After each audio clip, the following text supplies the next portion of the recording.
It's the first week of the 2015 legislative session, and now we head to the Roundhouse in Santa Fe with correspondent Gwyneth Doland.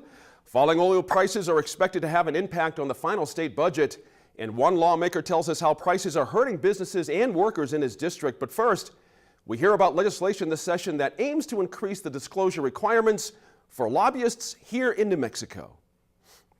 Vicki, you and Common Cause are proposing to change the amount and the kind of information that we ask lobbyists to give us about what they're doing up here at the legislature. What is wrong with the way we're doing this now? Well, you know, Gwyneth, we're doing a lot of stuff right, and we are getting a lot of information. This bill that Representative Jeff Steinborn is going to carry this year would be able to get us more information in a better format. One of the things that we ask for in this bill is that lobbyist records be retained online for 10 years. Currently, it's only 2 years. We're also asking that it be in an accessible, available, downloadable format.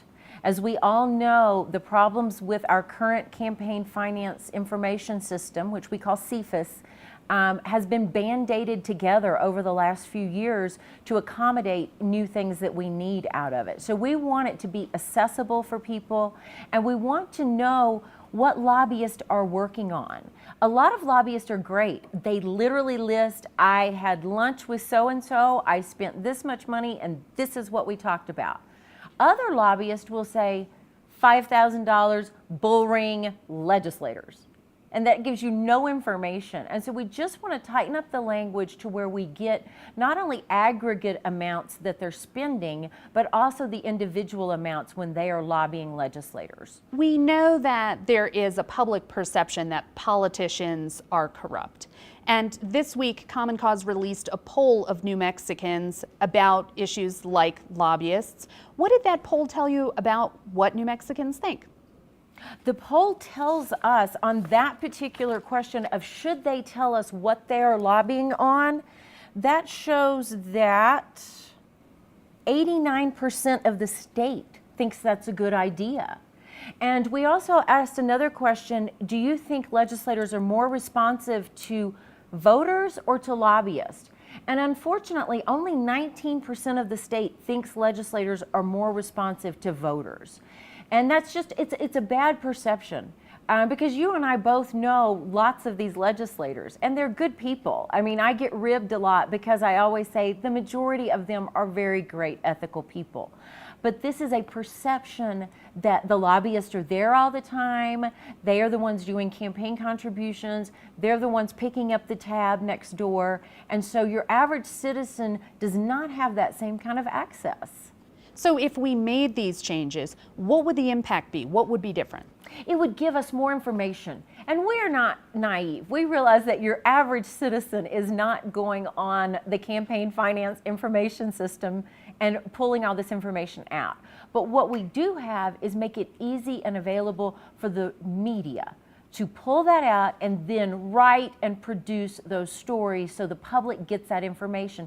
And it's all about disclosure and sunshine and transparency. We think the more people know, the less they're distrustful of government, which in turn, we hope, will increase the amount of people who vote for our elected officials.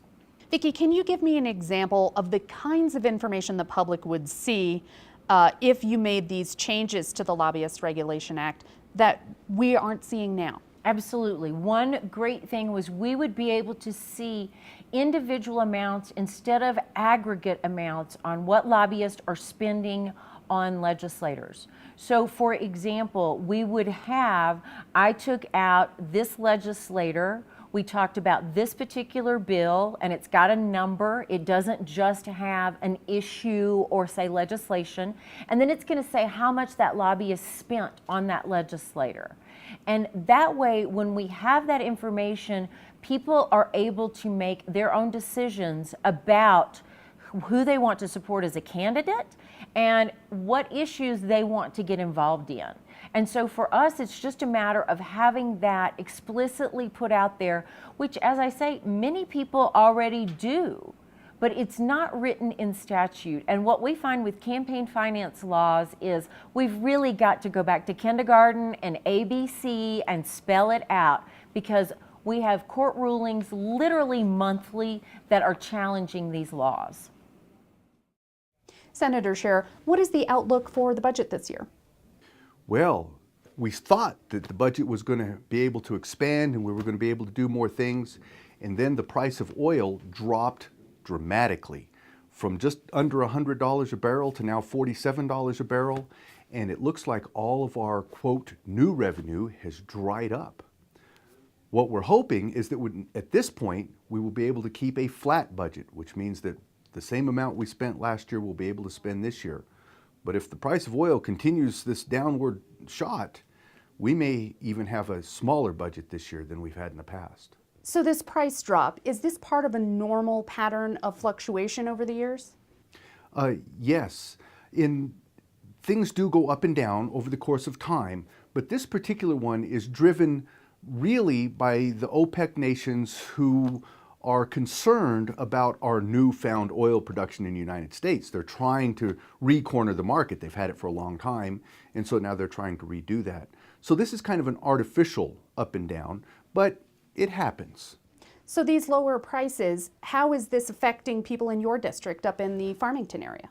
Last week, over 800 people were laid off in San Juan County just last week.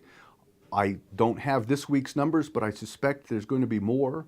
And we've closed down almost all of the drilling rigs in San Juan County already because the price just doesn't justify doing it. So is this a short-term problem, or are people hoping that it will pick up again sometime soon? Well, there's certainly hope, but we don't know. Because this is kind of an artificial driving of the prices, we don't have a lot of effect. If it was the normal cycle of up and down, then we would have some idea, okay, we know it's going to bottom out at 45 and then come back up to $65 or whatever. And then the companies could make economic decisions about whether they wanted to keep crews on board for a short time or not. But right now, it looks as if artificially they're going to try to keep the prices down around $45 a barrel, and that's simply not economically viable for American companies to drill. So what is the impact of these work stoppages? How flexible are these companies and these workers in dealing with it? Well, see, this one's a little different than the past.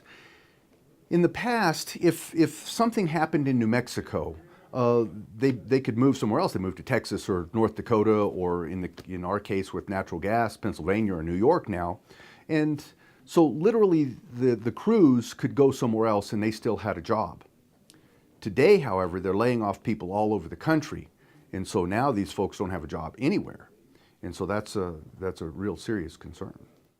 Representative McHamley, you are a Democrat here in the House. You're in the minority now, and we are going into a session where we have to make a budget with less money than we thought we had. How do you think it's going to go? Well, it will be interesting. Obviously, priorities are going to have to be set, and there was an election, and elections have consequences. And so folks on the other side of the aisle are going to be much more likely to get their priorities to the top of the list and therefore get funding. And so it's always a trick when you're in the minority, right? There's two things you want to do. A, I want to work with the majority and the things that we agree on, because a lot of things here don't end up being partisan. They end up being rural versus urban, they end up being young versus older, they end up being whatever. And so how do you find that ability to do that at the same time really represent the people that elected you, that have a differing opinion on many of the issues that the majority party or the governor really wants to do? And so that's always the question about being in the minorities. How do you find that balance? And it's going to be something that we're going to have to learn. In terms of governing, that's going to be something that the other guys are going to have to learn. They haven't done it in a while. So, hopefully we can do this in a way that is productive enough that, we can get through the session and have our discussions, and at the same time come up with things that move New Mexico forward in a way that everyone can benefit from. One of the things we're looking at this session is the connection between money and politics. Do you think that the public needs more information about lobbyists and the money they spend, what they spend it on, who they spend it on, and what they talk about? I do, and I'll actually say to you, I have a personal policy of not taking anything from anybody up here. Whenever I go to a dinner, I'll have eaten beforehand, or I find a way to pay for it. And there's some times where you just can't make that happen. But I try very, very hard not to let that influence me. And it's really important when you're from Las Cruces because I'm 4 hours away. My constituents don't have the time or the resources to be able to come up here and lobby me as much as someone from Santa Fe. So a resident of Santa Fe can have just as much influence as a lobbyist if they're here and they have the time and the effort. Where I'm from, that's just not possible. And there are certain groups that have the ability to fund their advocates. And what does that mean? That means you can take people out to dinner, you can create opportunities to have their attention, and that's what this is all about. So yes, I completely support Common Cause's initiative. I used to be a member of Common Cause, and I really like what they do, and hopefully this can pass. I think the more disclosure you can have on these types of issues does two things. A, it keeps people accountable, and B, builds a lot more trust with people who right now, let's face it, a lot of times don't have a lot of faith in their government. And there's that old saying, sunshine is the best disinfectant. Well, this is a way to bring that to a head. One of the other things we're looking at is the money that flows through political action committees. Do you have a PAC? I did, yeah. But you don't anymore. I believe it's still in effect, yeah. I had one for the election last time. So did your political action committee take money from other PACs? Yes, I did take money from other PACs. And this is going to be very convoluted. And this is why the Supreme Court needs to change their decision. There's trying to find a way, let's face this, and let's be very honest about the conversation we have. The more money you have gives you a greater chance of winning an election, period. End of story. And the problem with the Supreme Court's decision a few years ago allowing for money to equal speech means that if you don't have the money for TV commercials, for mailers, whatever, you are going to get beaten. And everyone can now flood the market with whatever that they're doing. So it creates kind of a tough situation for me, where I'm a guy who wants much less money in politics. In fact, I'll be introducing the same bill I introduced 2 years ago to actually limit the time frame of elections to 90 days. So you can't spend money or raise money for an election until 90 days before an election takes place. That way you're kind of getting around the amount effort, which the Supreme Court said was illegal, and you're saying this is only a timing issue. And I think a lot of people would like shorter elections anyway. But you have a guy who really strongly believes in that sort of thing, but you also don't want to go into a fight with one hand tied behind your back. And that's the problem a lot of us face in terms of the discussion we have to have both with ourselves and the people we follow. We want to win our elections because there's things that we care about, the people that elect us care about, to fight for.